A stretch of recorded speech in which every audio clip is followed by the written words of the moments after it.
Dogra front ने web series तांडव के खिलाफ जोरदार प्रदर्शन किया।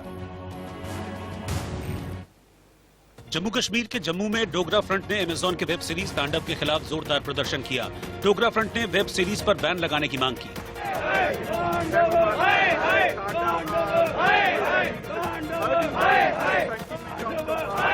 प्रदर्शन के बाद कार्यकर्ताओं ने वेब सीरीज के पोस्टर जलाकर अपना विरोध जाहिर किया।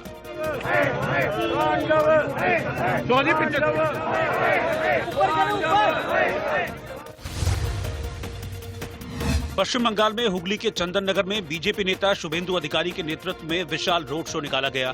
इस रोड शो में कार्यकर्ताओं की भारी भीड़ थी। यहां कार्यकर्ताओं ने जमकर नारेबाजी की।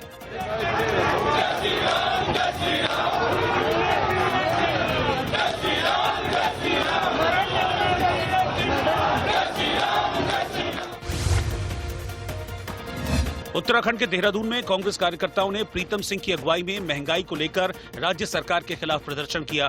कांग्रेस ने त्रिवेंद्र सिंह रावत सरकार का पुतला फूंका और विरोध जताया।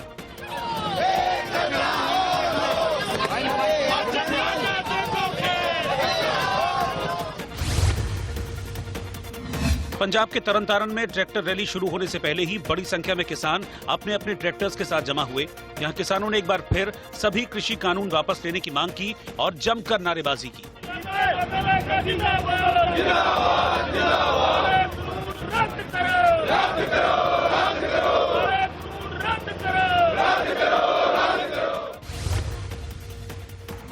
उत्तराखंड के हल्द्वानी में अमेजॉन प्राइम की वेब सीरीज तांडव के खिलाफ सामाजिक संगठनों ने प्रदर्शन किया। साथ ही सरकार से वेब सीरीज के साथ साथ कलाकारों पर भी बैन लगाने की मांग की और पुतला जलाया।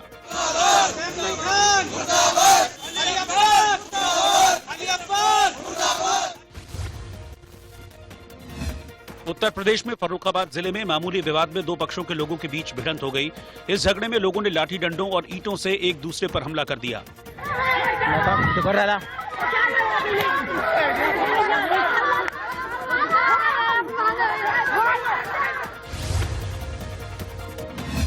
दिल्ली के टीकरी बॉर्डर पर किसानों ने 26 जनवरी की परेड के लिए अभ्यास किया। इसमें किसानों को अभ्यास के लिए दिशा निर्देश दिए जा रहे थे।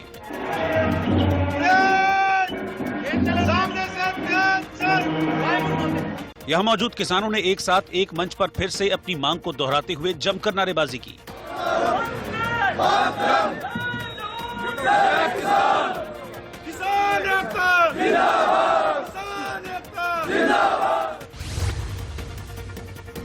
उत्तर प्रदेश में गाजियाबाद के यूपी गेट पर किसानों ने अपने आंदोलन के बीच गुरु गोविंद सिंह जी की जयंती मनाई। इस मौके पर प्रभात फेरी के साथ साथ नगर कीर्तन का आयोजन किया गया।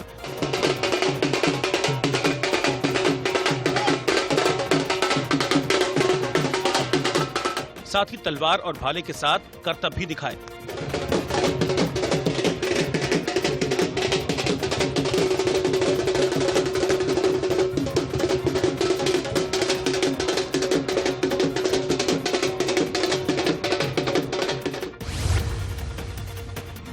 नेवी के जवानों ने दिल्ली के राजपथ पर गणतंत्र दिवस के लिए अभ्यास किया। अभ्यास के दौरान कोहरा छाए रहने के बावजूद जवान पूरे जोश में दिखाई दिए।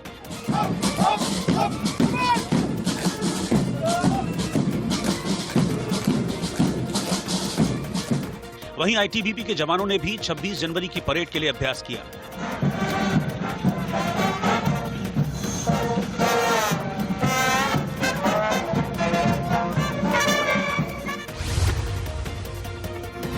उत्तर प्रदेश के मुख्यमंत्री योगी आदित्यनाथ गुरु गोविंद सिंह की जयंती के मौके पर लखनऊ के याहियागंज गुरुद्वारा पहुंचे। यहां सीएम कुछ देर रुके और शबद कीर्तन में हिस्सा लिया।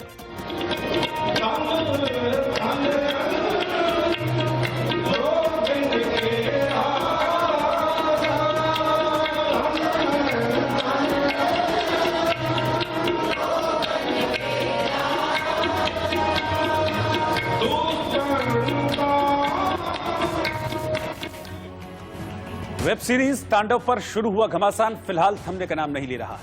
बावजूद इसके कि वेब सीरीज के मेकर्स की तरफ से माफी मांग ली गई है, सीन हटाने को कह दिया गया है। मुंबई और देश के अलग अलग हिस्सों में विरोध प्रदर्शन जारी है। मुंबई में बीजेपी ने मोर्चा खोला हुआ है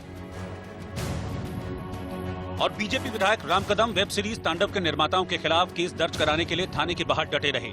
आम्ही घाटकोपर पोलीस स्टेशनला 4 दिवसापूर्वी दिली 4 दिवसापासून सातत्यानं आम्ही महाराष्ट्र सरकारला मागणी करतो आहोत। वेब सीरीज में हिंदू देवताओं के अपमान का आरोप है और बीजेपी इसे लेकर न सिर्फ वेब सीरीज के मेकर्स पर नाराज है बल्कि उद्धव सरकार पर भी निशाना साधा जा रहा है।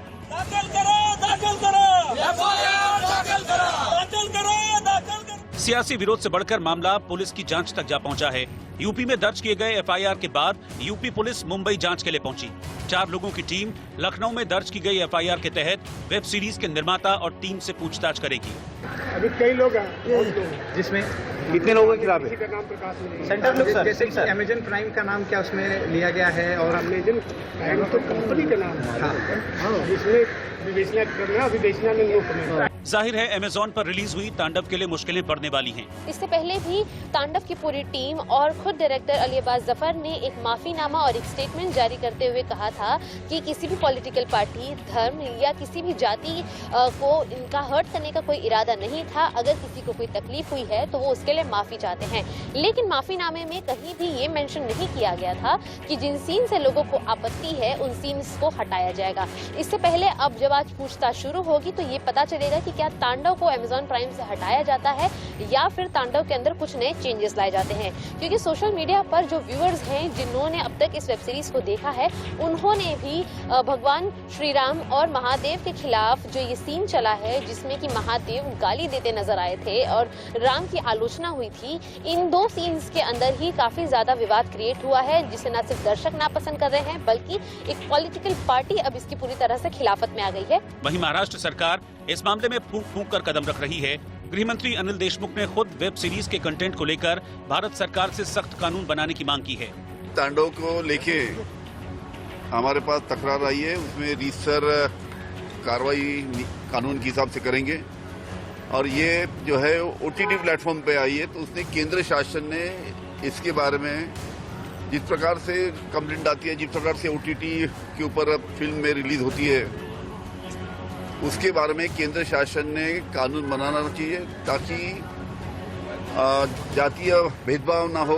तांडव पर बवाल अकेले महाराष्ट्र में नहीं है बल्कि देश के अलग अलग हिस्सों में वेब सीरीज का विरोध हो रहा है। तांडव में हिंदू देवताओं के अपमान के आरोप पर जम्मू में भी प्रदर्शन किया गया। देखिए हमारे संवाददाता अजय जांडियाल की जम्मू से ये रिपोर्ट। जम्मू में भी तांडव वेब सीरीज को लेकर प्रदर्शनों का दौर जो है वो शुरू हो गया है। आप देखेंगे इस वक्त तांडव सीरीज जो है उसके जो पोस्टर हैं उनको फूका जा रहा है, उनको जलाया जा रहा है और यहाँ पर लगातार प्रदर्शन हो रहे हैं। आप देखेंगे ये जम्मू के डोगरा लिबरेशन फ्रंट द्वारा एक प्रदर्शन चल रहा है जिसमें ये कहा जा रहा है कि ये जो सीरीज है ये कहीं ना कहीं रिलीजियस सेंटिमेंट्स को हर्ट करती है, इसे इसलिए जल्द से जल्द बैन करना चाहिए। और इसीलिए आप देखेंगे इनके जो इस सीरीज के जो किरदार हैं उनके पोस्टर फूके जा रहे हैं, ये डायरेक्टर हैं उनके पोस्टर फूके जा रहे हैं और मांग की जा रही है कि तांडव सीरीज जो है इसको जो है वो जो है कहीं ना कहीं बैन करना चाहिए। हाथों में तिरंगे झंडे और तांडव के जो वेब सीरीज के पोस्टर हैं उनको लेकर ये प्रदर्शन जो है वो चल रहे हैं। और इस बीच वेब सीरीज तांडव को लेकर मुंबई के घाटकोपर में एफआईआर दर्ज कर ली गई। एफआईआर में वेब सीरीज के निर्देशक अली अब्बास जफर के साथ हिमांशु मेहरा, गौरव सोलंकी, अपर्णा पुरोहित और अमित अग्रवाल को आरोपी बनाया गया है। लेकिन इसके साथ ही सैफ अली खान और जीशान अयूब का नाम भी इस एफआईआर में जोड़ा गया है।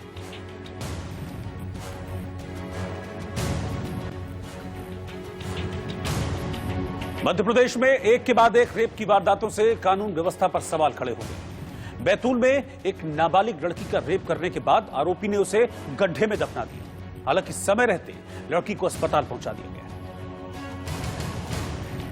नाबालिग लड़की अस्पताल पहुंची थी, उसे देखकर डॉक्टर भी दंग रह गए। बच्ची के जननांगों में जाने की शिकायत हो रही है। इसके अलावा हड्डी वाले डॉक्टर साहब को बुलवा के दिखवाया गया था तो जबड़े में भी चोट के निशान दिख रहे थे। बालिका जो शौक में थी और उसकी गंभीरता को, खासी गंभीरता को देखते हुए उसको मेडिकल कॉलेज के लिए रेफर किया गया।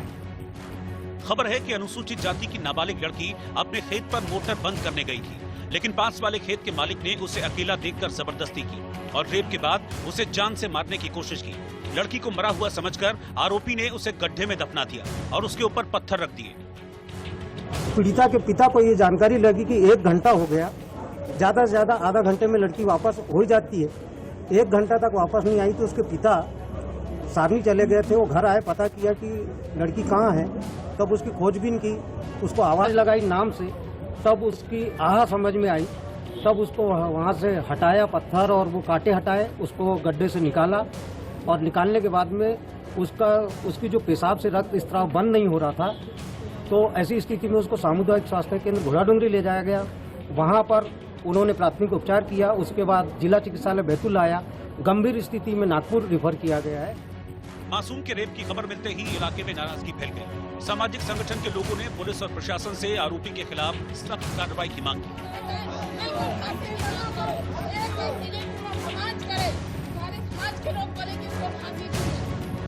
इस मामले में केस दर्ज होने के बाद पुलिस ने आरोपी युवक को हिरासत में ले लिया है। लड़की का ये कहना है, जो घायल है उसका कहना है कि वो बोरे में बंद थी। इस संबंध में अभी तक ऐसे कोई साक्ष्य मिले नहीं है, लेकिन अभी मौके पर बहुत सारी टीमें वहाँ सर्च कर रही हैं और हम लोग भी अभी मौके पर जाकर इस चीज़ को देखने का प्रयास कर रहे हैं कि वो बोरा आखिर है कहाँ। तो बोरे के संबंध में भी जांच जारी है। लेकिन मध्य प्रदेश में एक के बाद एक रेप की वारदातों से बेटियों की सुरक्षा पर सवाल उठ रहे हैं, क्योंकि बैतूल के साथ ही इंदौर में भी एक छात्रा के अपहरण और गैंगरेप का मामला सामने आया है। आरोप है कि कोचिंग क्लास से लौटते हुए छात्रा को 2 लड़कों ने अगवा किया और फिर रेलवे ट्रैक के पास ले गए, जहां 5 आरोपियों ने लड़की का गैंगरेप किया। इसके बाद लड़की पर चाकू से हमला किया गया और बोरे में बंद कर उसे आग के हवाले करने की कोशिश की गई। गनीमत रही कि लड़की की आवाज सुनकर लोग आ गए और उसे अस्पताल भेजा गया। की रिपोर्ट पर अपराध पंजीबद्ध किया गया है। आईपीसी का 376 का और नाबालिग होने से पॉक्सो का किया गया है और वो अनुसूचित जाति की है तो उसमें SC ST एक्ट का भी लगाई गई है और उसमें खेत पड़ोसी ही ने ही जो है वो घटना की है और जो आरोपी है वो अन्य जाति का है और उसको जो है वो अभिरक्षा में ले लिया गया है। इंदौर में छात्रा के साथ ऐसी हैवानियत के बाद प्रशासन में हड़कंप मचा है और मामले की जांच की जा रही है। और इस वक्त स्पेन के मैड्रिड से एक बड़ी खबर आ रही है, जहां पर बड़े धमाके के बाद एक इमारत ढह गई है। मौके पर राहत और बचाव का काम जारी है। धमाका क्यों हुआ, किस वजह से हुआ, ये फिलहाल साफ नहीं हो पाया है। बड़ी खबर इस वक्त की आपको बता दें, हालांकि ये जानकारी जरूर मिल रही है कि इस धमाके के बाद कई लोग घायल हुए हैं, कई लोग शिकार हुए हैं इस धमाके की। और तस्वीरें आप धमाके के फौरन बाद की देख पा रहे हैं। वहां पर आप देख सकते हैं कि किस तरह से सब उथल पुथल है, सब इधर उधर जो बिल्डिंग का मलबा है वो बिखरा हुआ है। आप देख सकते हैं कि धमाके के बाद इस बिल्डिंग से धुआं उड़ रहा है और बिल्डिंग का लगभग आधा हिस्सा देखिए धमाके के बाद उड़ गया है। इस धमाके के बाद वहां पर हड़कंप मच गया। अब धमाके की वजह क्या है, किस वजह से ये धमाका हुआ है, ये फिलहाल साफ नहीं हो पाया है, लेकिन बताया ये जा रहा है कि इस धमाके में कई लोग जख्मी हुए हैं। फिलहाल राहत और बचाव का काम वहां पर चल रहा है। स्पेन का ये मैड्रिड शहर जहां पर ये धमाका हुआ और धमाके के बाद फिलहाल अफरा तफरी का माहौल है। आप तस्वीरें देख सकते हैं, ये इलाका स्पेन का मैड्रिड जहां पर धमाके के बाद ये देखिए, ये जो बिल्डिंग है सफेद कलर की बिल्डिंग है, इसमें धमाका हुआ है और आप देखिए कि पूरी की पूरी बिल्डिंग इस धमाके के बाद ढह गई है। इसका सिर्फ जो एक निचला हिस्सा है वो बचा हुआ है और जो लोग इस धमाके के दौरान वहां आसपास थे उनमें अफरा तफरी का माहौल देखा गया। और देखिए धमाके के बाद जो मलबा है इस बिल्डिंग का, जो ईंट पत्थर है वो काफी दूर तक देखे गए।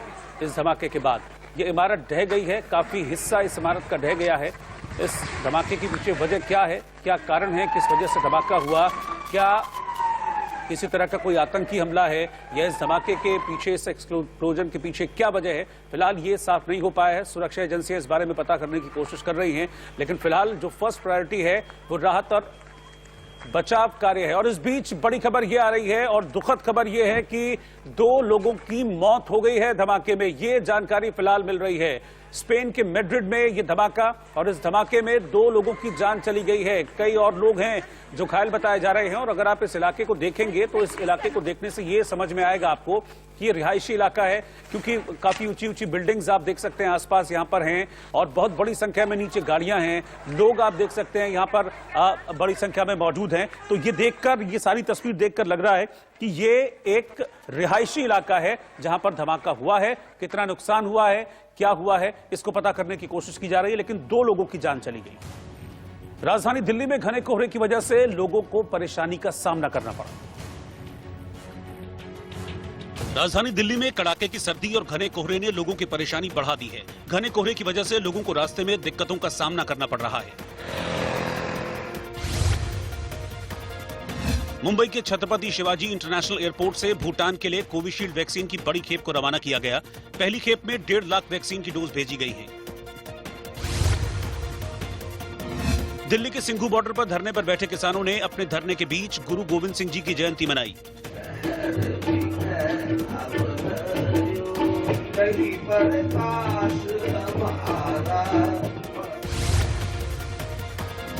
जम्मू कश्मीर में अखनूर की चिनाब नदी में खुदकुशी के लिए कूदी युवती को सेना के जवानों ने बचा लिया। जिस वक्त युवती ने छलांग लगाई, वहां सेना के 2 जवान मौजूद थे, जिन्होंने कूदकर उसे बाहर निकाल लिया। 2 महीने से अधिक समय से लापता एशिया की सबसे अमीर शख्सियतों में से शुमार अलीबाबा समूह के मालिक जैक मा अचानक एक वीडियो कॉन्फ्रेंस में नजर आए। दुनिया में बढ़ते दबाव के बाद चीन के सरकारी अखबार ग्लोबल टाइम्स ने जैक मा का यह वीडियो जारी किया है। लंदन मेटल एक्सचेंज का open trading floor the ring हमेशा के लिए बंद हो जाएगा। ये ट्रेडिंग सेंटर 144 साल पुराना है, जहां तांबा, जिंक और एल्यूमिनियम जैसी धातुओं के भाव तय किए जाते रहे थे।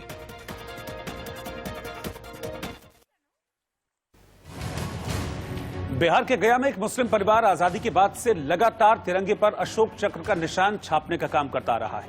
26 जनवरी के लिए परिवार इस साल भी इसी काम में जुटा हुआ है और करीब 30,000 राष्ट्रीय झंडे पर अशोक चक्र छापने का काम यहां पर चल रहा है। लकड़ी के ब्लॉक से काले रंग का निशान तिरंगे के बीच में लगाया जाता है और उसे सूखने के लिए डाल दिया जाता है। गया और आसपास के जिलों के लिए सभी झंडे मोहम्मद शमीम को ही मिलते हैं।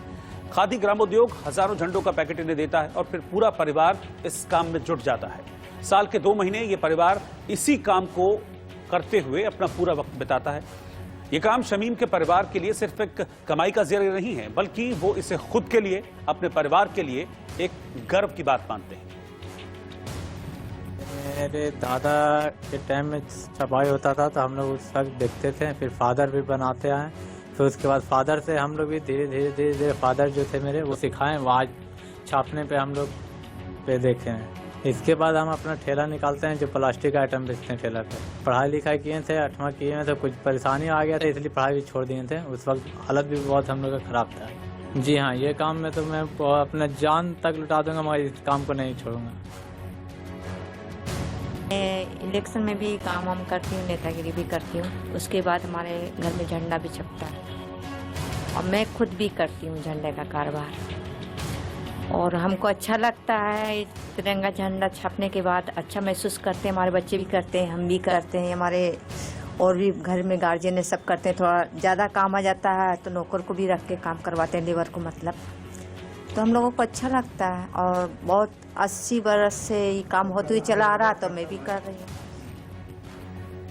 भारत में ठंड का प्रकोप अभी कुछ दिन और रहने वाला है। मुश्किल यह है कि ठंड के साथ धुंध का सामना भी करना पड़ रहा है। और दिल्ली में तो हालत ये है कि लोगों को सुबह सवेरे गाड़ियों की लाइट जलानी पड़ी। हालांकि सर्दी की वजह से सड़क से ट्रैफिक गायब था। धुंध ऐसी थी कि गाड़ियां धीरे धीरे रेंग रही थी। घने कोहरे के साथ सुबह दिल्ली में कड़ाके की ठंड भी रही।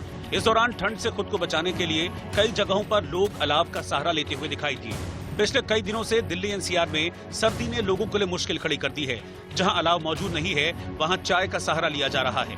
सुबह सुबह चाय की गर्मी ही हाड़ कपा देने वाली ठंड से मुकाबले की ताकत देती है। दिल्ली में मंगलवार को न्यूनतम तापमान 9.4 डिग्री सेल्सियस रहा, लेकिन दिल्ली समेत पूरा उत्तर भारत ठंड की चपेट में है। लखनऊ में भी रात के वक्त ठंड के साथ घना कोहरा है, जिसकी वजह से विजिबिलिटी बेहद कम हो गई है। बाइडेन की शपथ से पहले डोनाल्ड ट्रंप राष्ट्रपति के तौर पर व्हाइट हाउस से विदा हो गए हैं। इस दौरान उनके साथ उनकी पत्नी मेलानिया ट्रंप भी थी। दोनों को जाते वक्त तोपों की सलामी दी गई। वो जो बाइडेन के शपथ ग्रहण समारोह में शामिल नहीं हो रहे हैं। ट्रंप का कार्यकाल काफी विवादों भरा रहा, लेकिन उनकी विदाई की तस्वीरें अब आप देख सकते हैं। डोनाल्ड ट्रंप जब विदा हो रहे थे व्हाइट हाउस से, तो उनको तोपों की सलामी दी गई। अपनी पत्नी मेलानिया ट्रंप के साथ व्हाइट हाउस को डोनाल्ड ट्रंप ने अलविदा कह दिया है। उसी वक्त की तस्वीरें हम आपको दिखा दें। टीएमसी के वरिष्ठ नेता अरिंदम भट्टाचार्य बीजेपी में शामिल हुए। कोलकाता में टीएमसी के वरिष्ठ नेता अरिंदम भट्टाचार्य ने बीजेपी की सदस्यता ले ली। इस मौके पर बीजेपी के कई वरिष्ठ नेता मौजूद रहे। आदित्य बिरला समूह के senior vice president Ranjan Banerjee Kolkata में बीजेपी में शामिल हो गए। पार्टी में शामिल होने के बाद उन्होंने बीजेपी को धन्यवाद दिया। उत्तर प्रदेश के सुल्तानपुर में हिमांशु प्रताप सिंह हत्याकांड के एक और आरोपी सद्दाम को पुलिस ने गिरफ्तार कर लिया। पुलिस ने सद्दाम पर 25,000 का इनाम रखा था। भारत और फ्रांस की वायुसेना के बीच संयुक्त युद्धाभ्यास के लिए 4 Rafale fighter aircraft Jodhpur airbase पहुंचे। दोनों देशों की वायुसेना के इस युद्धाभ्यास को डेजर्ट नाइट 21 नाम दिया गया है। और अब चलते चलते आज का गीत।